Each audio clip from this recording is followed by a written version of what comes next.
budget by $14 billion. If they had to settle a case, they had to rein in somewhere else. They weren't willing to do it. I'm no fan of Governor Spitzer's, but he sent them ridiculous budgets, and both houses made it a more ridiculous budget. We got to rein in spending. That's one of the reasons that I'm a supporter of the tax cap proposal. Now, most of you folks are from Yonkers. The tax cap won't directly benefit Yonkers because we have a single budget. We don't have a separate school budget. But the fact is, anything that sends a loud, clear message to the folks in Albany that, what do they call it, the days of wine and roses are over, is going to benefit each and every one of us. New York gets 20 to 25% of its revenue off of Wall Street. How did they let a situation develop? If any of you ever own a small business, you know it's deadly to rely on one customer for that kind of business. And yet, they've taxed us to the point that other industries have left New York. Over 1 million people have left this state in the last couple of years. They haven't done their job. It's time to change. All right, thank you.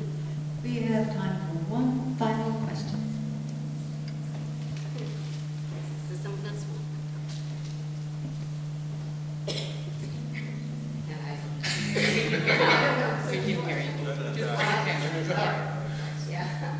Renee Kilton from Yonkers.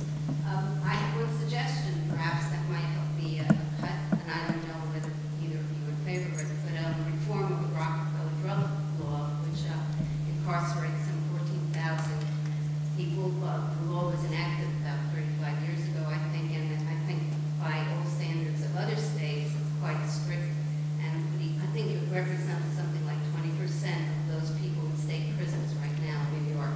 Hundreds of millions of dollars a year. Where do you stand on reform of the Rockefeller drug law? All right, Mr. Murtagh. This is like deja vu to before I was born. Some of you know my dad was a judge back in the 1950s. He was being interviewed by a co-reporter named Mike Wallace. He suggested back then that they considered decriminalizing drugs and prostitution because they were social problems, not crimes. And boy, did he catch all the heck for that.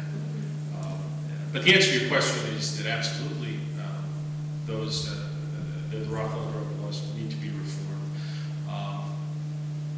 The criminal justice system needs to be reformed.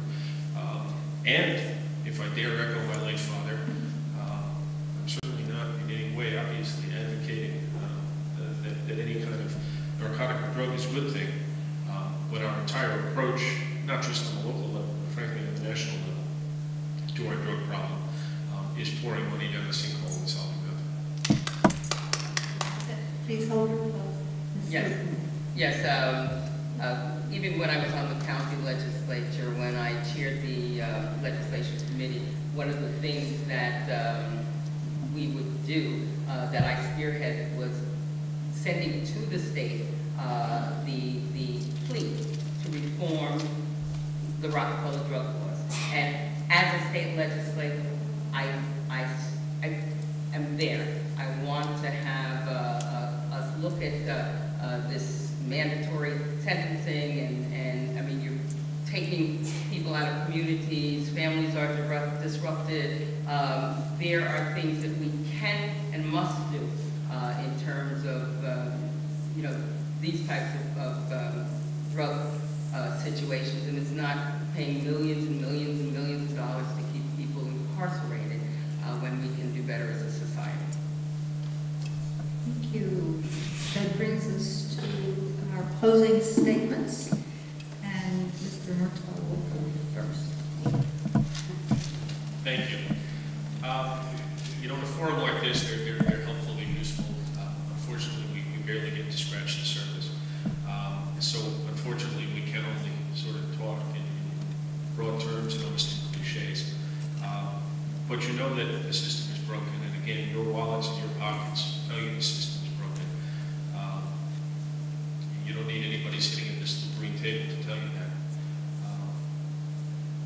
And not only is it broken in substance, in taxing and spending and in policies, misguided policies, it's also broken in procedure. What I mean by that is, you've all heard the expression, the 3 men in a room, but there's really, it's the 2 men in the legislature.